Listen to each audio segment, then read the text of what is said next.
Right ఇక ప్రధానంగా కూడా మీరు చూడొచ్చు ఈ రోజు ఈ ఒక్క అంశాన్ని చూస్తే చాలా బాధాకరమైన విషయం. ఆటో డ్రైవర్ ఆత్మహత్య అంటూ కూడా చూసిన పరిస్థితి కనబడుతుంది. ఇక చూడండి, తెలంగాణలో కాంగ్రెస్ ప్రభుత్వం వచ్చింది, ఇందిరమ్మ పాలన వచ్చింది, సోనియమ్మ పాలన వచ్చింది, రాహుల్ పాలన వచ్చింది, లేకపోతే ప్రియాంక పాలన వచ్చింది, లేకపోతే ఢిల్లీ పాలన వచ్చింది అని చెప్పుకుంటే సరిపోతుంది.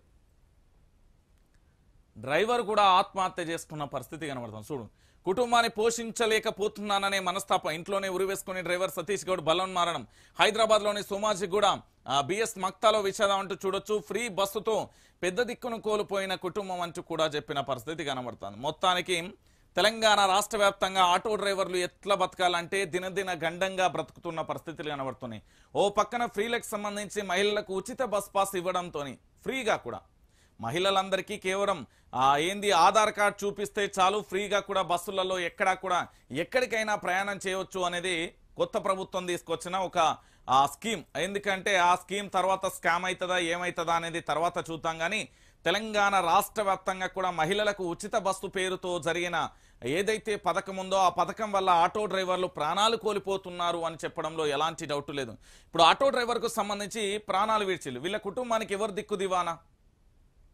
రేవంత్ రెడ్డి వచ్చి ఏమన్నా సాయం చేస్తాడా? లేకపోతే మహిళలకు ఉచిత బస్సు ఇచ్చిల్లు కదా, బస్సులలో ప్రయాణం చేస్తున్న మహిళలందరూ కూడా వచ్చి వీళ్ళకేమన్నా సాయం చేస్తారా? ఈరోజు రాష్ట్ర ప్రభుత్వానికి సంబంధించి మహిళలకు ఉచిత బస్సు అనేది ఇక్కడ ప్రజలెవరూ కోరుకోలే. రాష్ట్ర ప్రభుత్వానికి ఇచ్చిన 6 గ్యారంటీలలో ఒకటి అంటూ కూడా అమలు చేసిల్లు. 6 గ్యారంటీలలో ఒకటి కాదు, అదే మహాలక్ష్మి పథకం కింద 500 సిలిండర్లు ఉన్నది, మహిళలకు 2500 ఉన్నది. ఆ 3 కలిపితే ఒక గ్యారంటీ అమలైనట్టు గుర్తుపెట్టుకోరు తెలంగాణ ప్రజలారా.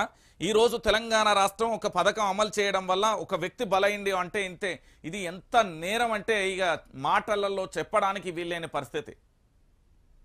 తెలంగాణ రాష్ట్ర వ్యాప్తంగా ఆటో డ్రైవర్లు బతకాలా లేదా అనేది కూడా ప్రభుత్వమే నిర్ణయించాలని ఆటో డ్రైవర్లు అంటున్న పరిస్థితి. ఇంత దారుణమైన పరిస్థితి మీరు ఎప్పుడైనా చూసిర్రా? ఘోరం కదా ఇది. ఏం చేద్దాం చెప్పుడు తెలంగాణ ప్రజలారా? ఉపాధిని కోల్పోయేటట్టు చేసే ఇక ఏం చేద్దాం పూర్తి స్థాయిలో?